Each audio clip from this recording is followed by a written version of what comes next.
यश कुमार की most awaited movie एक था जोकर का ट्रेलर आ चुका है। ट्रेलर 4 मिनट 57 सेकेंड का ट्रेलर है, काटा गया है। पर जिस हिसाब से ट्रेलर को काटा गया है वो एकदम सिंपल सी कहानी का आप समझ जाएंगे। जी हाँ, ट्रेलर देख के एकदम आप आराम से समझ जाएंगे मूवी के अंदर क्या होने वाला है, क्या नहीं होने वाला है और कब क्या होगा। जी हाँ, ट्रेलर का देख के पूरी मूवी को समझ जाएंगे। जी, इसी प्रकार का ट्रेलर काटा गया है। और मैं बता दूं, ये मूवी जिस प्रकार की मूवी बनी है ना, इस मूवी के आज से 15 से 20 साल पहले ही बन जानी चाहिए। क्योंकि जहाँ पर इस वक्त बॉलीवुड में जवान और साउथ में जेलर और वही हॉलीवुड में बड़ी बड़ी मूवी आ रही है, उस वक्त भोजपुरी में सिंपल सिंपल कहानी आ रही है जो कि कोई देखना इस वक्त चाहता नहीं। और मैं बता दूं, ऐसी मूवी जो कि भोजपुरी में एक था जोकर मूवी बना है, ऐसी मूवी बहुत सी ज़्यादा टीवी पर रिलीज होगी। जी हाँ, यश कुमार की मोस्ट अवेटेड मूवी जिसका नाम है एक था जोकर, इसका जो कॉन्सेप्ट है वो कुछ अलग नहीं है, कुछ डिफरेंस भी नहीं है, बहुत ही सिंपल सी कहानी है। ऐसी मूवी आपने बहुत बार देखी होगी, 1000 बार देखी होगी। बहुत सी इस कहानी के ऊपर मूवी भी बन चुका है। जी हाँ, मैं बता दूं कहानी कुछ ऐसा है, मतलब कि जो यश कुमार के पिताजी है वो जब मतलब एक जोकर होते हैं, वो जोकर का काम करके पैसे कमाते हैं और अपने बच्चों को यानी कि यश कुमार को बहुत ही बड़े स्कूल में एडमिशन कराते हैं, पढ़ाते लिखाते। पर कहीं ना कहीं वो काम करते वक्त उनका एक्सीडेंट हो जाता है ट्रक से और उनका एक पैर मतलब गंवा देते हैं एक्सीडेंट में।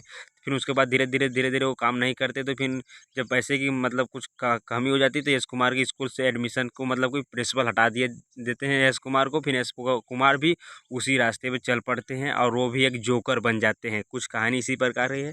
फिर भी वो जोकर बनकर कमाते हैं, छोटे से बड़े हो जाते हैं। फिर बड़े हो जाते हैं, उनको अपने एक अच्छी खासी लड़की से शादी कर लेते हैं। दोनों के एक बच्चे होते हैं और वो बच्चा को पढ़ा लिखा कर आईएएस ऑफिसर बना देते हैं।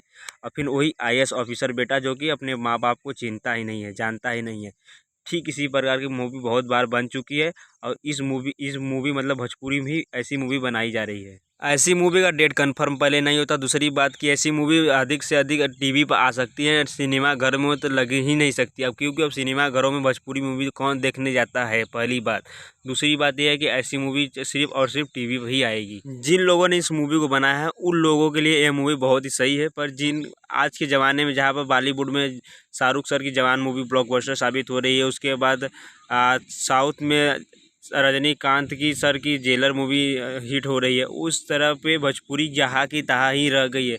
ऐसे मूवी कौन देखेगा जहाँ पे लोग नए कॉन्सेप्ट ला ही नहीं रहे हैं, मेहनत कर ही नहीं रहे हैं, तो ऐसा कॉन्सेप्ट कौन देखेगा? देखा हुआ कॉन्सेप्ट को कौन देखता है? जब से भोजपुरी में नए कॉन्सेप्ट पर मेहनत नहीं होगा, जब से एक एक पिक्चर के अंदर मूवी बनाने के अंदर अच्छी तरह से मेहनत नहीं होगा, वो मूवी ब्लॉकबस्टर साबित होगी नहीं। और हाँ, एक नए कॉन्सेप्ट ये लोग लाएंगे, तब उसके बाद ये लोग अच्छी मूवी जब लाएंगे तभी ये सिनेमा घरों में रिलीज कर देंगे। ऐसी मूवी तो सिनेमा घर में तो बहुत दूर की बात है, टीवी भी रिलीज होगा। जी हाँ, यह मूवी एक मतलब फैमिली ड्रामा कॉमेडी यही सब मूवी है, और तो कुछ खास इस मूवी के अंदर है नहीं। एक्शन सीक्वेंस कुछ नहीं है, सिंपल सी मूवी है जो कि ट्रेलर देख को आप लोग को समझ में आ जाएगा।